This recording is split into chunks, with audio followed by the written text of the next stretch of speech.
a ROI for PR, there's still the traditional ACE value, so the advertising cost equivalent. Had you paid to go into timeout, if you get a full page or half page, how much would that have cost you? Right. Your advertising value, and then your PR value is always perceived higher.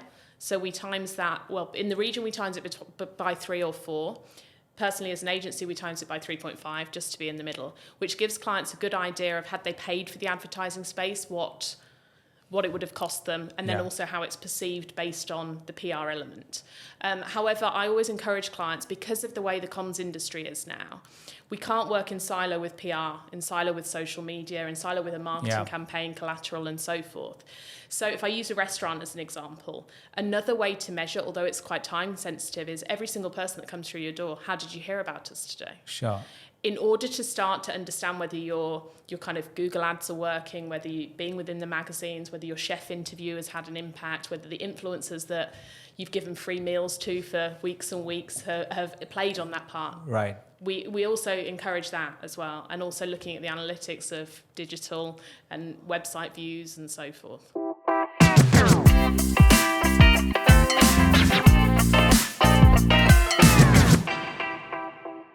Welcome, Rosa. We started talking about a podcast with you a couple of years back.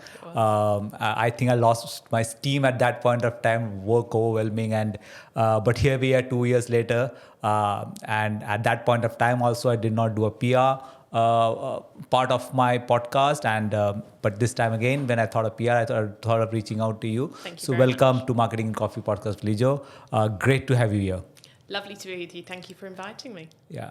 So if I quickly go through, like anybody goes through, listens, okay, Rosa, I go back to the LinkedIn, predominantly PR as a career, right? So what got you into PR?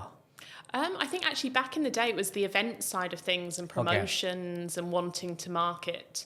I was always a good communicator. I was always the person that they put at the front of the event stands when I worked kind of as a teenager.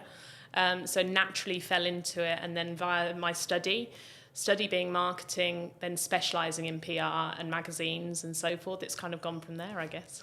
Oh, very rarely do you go on to do what you studied. I go back to my days where what I studied and what I'm doing today is completely different. But congratulations on that. But you're running your own agency right now, Associate, right? So how did it get started? What's the kind of clients that you handle? Tell me more about Associate so that listeners get a kind of flavor of what we're going to talk about. Sure, not a problem at all. So I've been in the Middle East now for 10 years. Right. I came out here and worked for an agency very quickly, kind of quite a small agency really, but whilst working for that agency, I understood, or started to understand, I should say, the landscape as it sat here. Now, 10 years ago, there were a lot of the big agencies, the big boys, as I call them.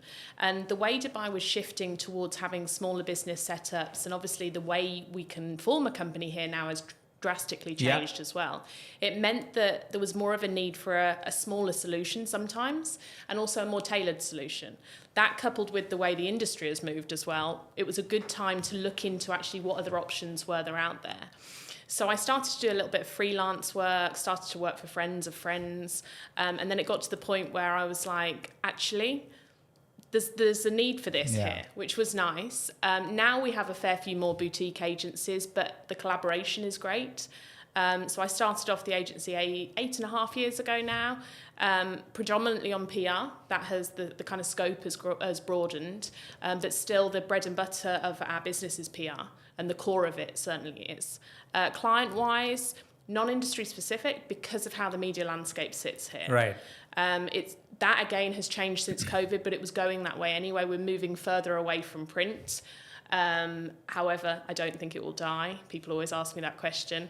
And then what we look at now is, because the media landscape is small, being a non-industry specific agency, we're naturally talking to the media on a daily basis for multiple clients. So it actually strengthens our relations, and it enables us to work across industries.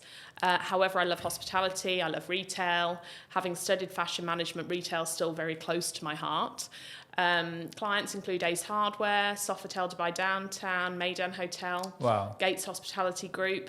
Equally, we have some startups and smaller clients that are still very close to my heart, I would say. Awesome. That's quite a range. That brings me to the interesting point, like, because now there's startups, there are big corporates, and before even we get into a deeper discussion on the topic that we reached, that like how has digital changed the landscape. That's a long conversation. But the big question that I get from everybody, and I know the answer, but it's up to you. How do you measure ROI from a PR campaign, right? Why should I do PR? Is it is it worth it? It's always worth it. Yeah. You knew I was going to say that, didn't you? With an ROI for PR, there's still the traditional ACE values, the advertising cost equivalent. Had you paid to go into timeout, if you get a full page or half page, how much would that have cost you? Right. Your advertising value, and then your PR value is always perceived higher. So we times that, well, in the region we times it by 3 or 4. Personally, as an agency, we times it by 3.5 just to be in the middle, which gives clients a good idea of, had they paid for the advertising space, what it would have cost them, and then also how it's perceived based on the PR element. However, I always encourage clients, because of the way the comms industry is now, we can't work in silo with PR, in silo with social media, in silo with a marketing campaign, collateral, and so forth. So if I use a restaurant as an example, another way to measure, although it's quite time sensitive, is every single person that comes through your door, how did you hear about us today? Sure.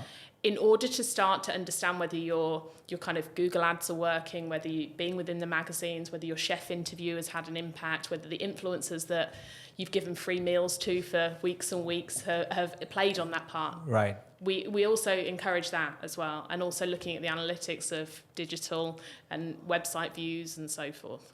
So I think it's got much more easier with so much analytics out there on getting the touch points earlier. So now, with, as we briefly said, it may not die, but print media is gone, and so the advertising space is kind of gone. And I always been earned media is maybe 10x of what your ads do. So coming to the big question that I'm sure you must have answered multiple times, but it's good for people to hear. How has digital changed the PR industry? Dramatically. Well, with the introduction of digital, of course, we will see the likes of, for the region, Gulf News, and then obviously Gulf News is online equivalent. What it's meant is that we're consuming media a lot quicker. We're not needing to wait for the newspaper, and we'll use the most traditional form rather of a newspaper to be delivered in the morning. The news is more real time. Right.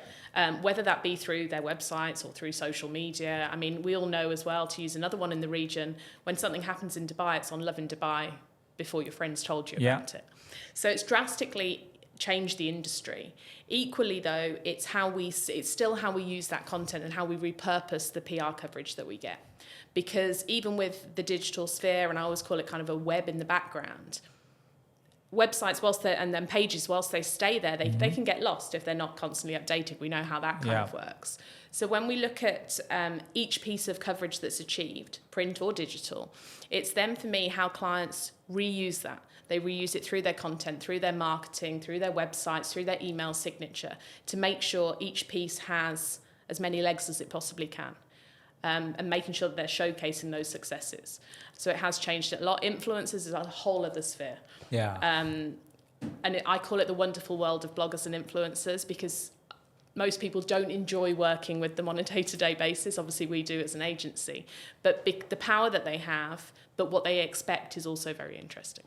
So on that note, like, for example, does any brand, like, for example, because I've keep hearing that there has to be a story, right, for PR, right? You just can't say, okay, you hire an agency and you say, okay, can you do PR for me? So is there, how big is the need for a story, or can you create a story can PR create a story out of everything? Is that miracle possible? I'd like to think most PR professionals can. However, I call it fishing. Yeah, okay. And I must say, use the term on a daily basis. We go fishing for our clients, but we have to have a hook. If we haven't got a hook, we're not going to catch any fish. Right. So that's where the newsworthy element comes. However, if you delve into a brand's history, were they established? When's their birthday? What's the milestones? Try and bring it into numbers. Reached 100 employees, there's a newsworthy hook to something, even if there hasn't been news and updates within the company as brand and services and products and so forth. You do need to have a hook. The change towards paying for coverage and so forth, there is that shift in this region, unfortunately, commercialising the production. So you can get there with little tweaks and kind of, I don't want to say backhanders, but you know what I mean. So you can get there from that, but having a true PR story has got to have a strong hook. So while you're creating PR stories, and I'm sure that there are lots of hits and misses along the way, right? So what has been your greatest challenge that you have while creating a story, and like this is something that you feel that this is something I'm going to tell my grandkid about, or if at all? Uh, I would say it's the daily struggle Okay. of understanding that that one story or that one press release isn't going to have the impact that you think it is all of the time. We have to use multiple elements. We have to use different PR tools. And getting people to understand that is quite hard because everybody thinks their story is the best story. Yeah. And unfortunately. Yeah. And there's a lot to do with timing. There's a lot to do with, we've mentioned the paid element to things sometimes. Right. So that conversation I have a lot, and it's a struggle because who doesn't think their business is the best? Same thing with mothers and children. Who doesn't believe their child Yeah. is the best? So I think certainly with small businesses, that is a struggle. Yeah. And if I can give you a struggle with the larger businesses, it's the disconnect between the marketing teams and the C-suite of expectations and the management of those expectations. The marketing teams that we work with tend to understand, but they've ultimately got to report back to people who see nothing but numbers. Yeah. So yeah, they're the kind of struggles at either ends of the scale, I guess. Yeah.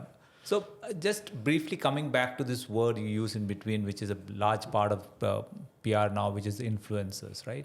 I would like to think of you from the client side because as a PR professional, I think you do go and talk about the benefits of this.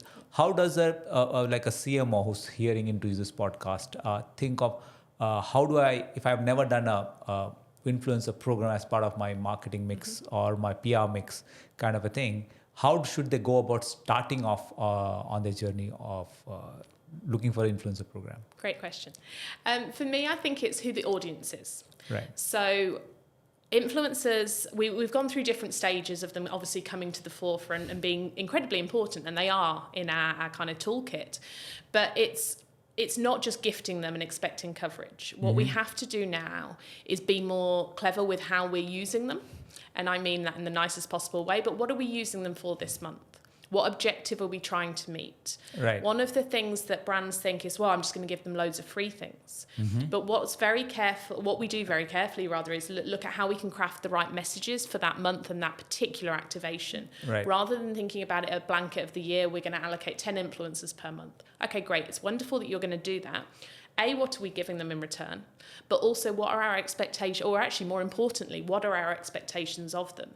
Now, we also do a lot of spoon feeding with key messages. If we want them to cover on our behalf, we want them to review a product, review a location, experience a workshop, we need to give them the key messages so that they're delivering to the brand with the right tone of voice, with the key words and within those key messages. Because I've seen a lot as influencers have come to the forefront where they have done a rubbish job, but they'll say, well, you only asked me to do 5 stories, I've done 5 stories. We're having to guide them a lot more. So the biggest thing I would say is look at what are they doing this month and what's this month's objective rather than a blanket approach, and tweak that. Maybe we want them to attend an event. Maybe we want them to experience the latest product in the range. Maybe we want them just to communicate something's happening. There's lots of different ways to use them, as I say, in the nicest possible way, but to get the objectives out there.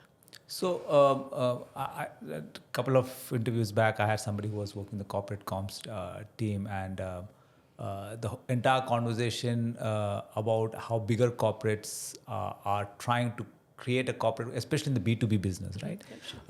So for me, so there's B2C business, there's B2B business. Now, B2C business influencers are pretty much a lot of BTL, ATL kind of works. Does PR work differently in a B2C segment and a B2B segment, or is pretty much the same mix that you look at? Did you say PR or influencers or both? The entire PR mix, I'm assuming that here that influence is a subset of the PR, this thing. So does the way you approach a B2C brand and the way you approach a B2B brand differ in PR? Yeah, definitely, 100%. Sorry for the clarification. Yeah, with B2C, we're certainly looking a lot more because we want to reach our end consumer, and we're usually selling services and products and so forth. So I would use influencers a lot more.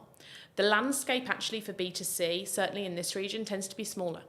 If you think about the magazine shelves of years ago, we've been here a while now, there used to be a lot more magazines and opportunities from a B2C point of view.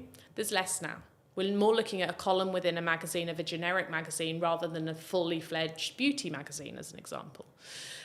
So that landscape is slightly smaller, and influencers play a much bigger part in that, as do events, whether the event is for the influencers in media or for your customers. We're bringing together many more elements in B2C.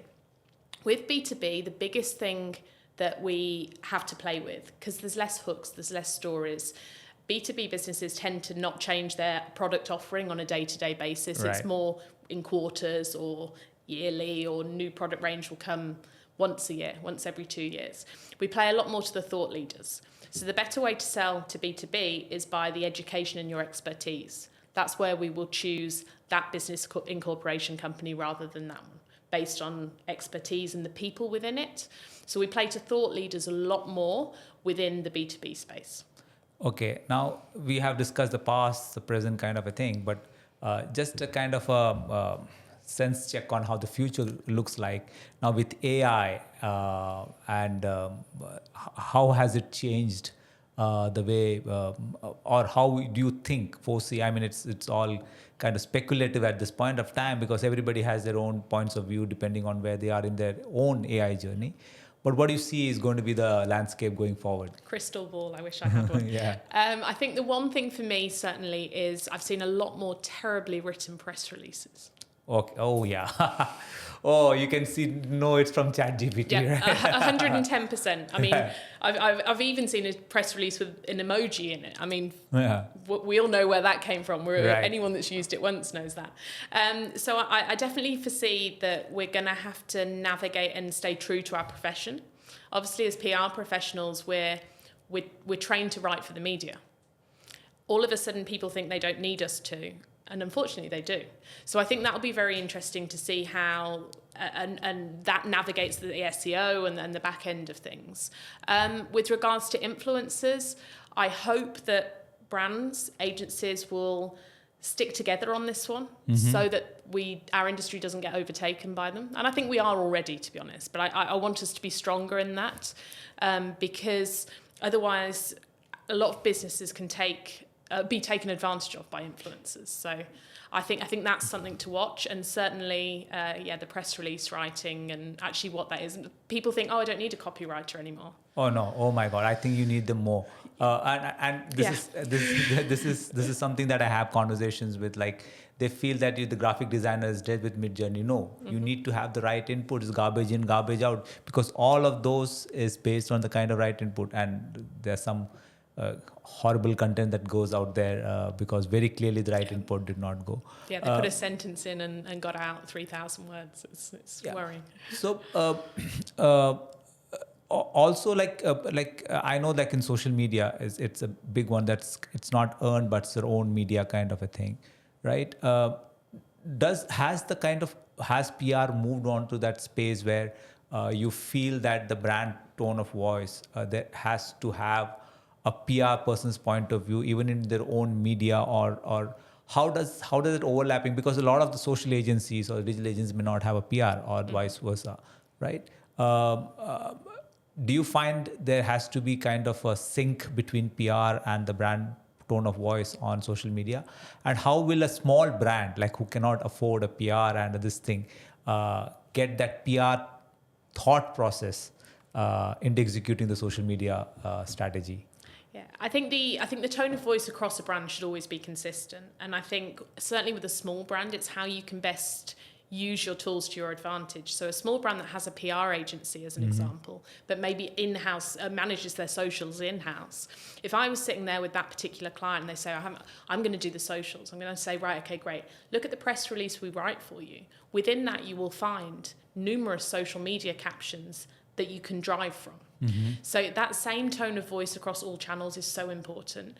But equally, then it brings us into integrated comms. The more integrated we can be, the better. And that's another thing that I will always say. If I sit down with a prospective client or with a current client and they say, well, we've got an agency for digital. I'm like, great, I'd love to meet them. So coming into the collaboration, we need to be able to collaborate to be on the same wavelength.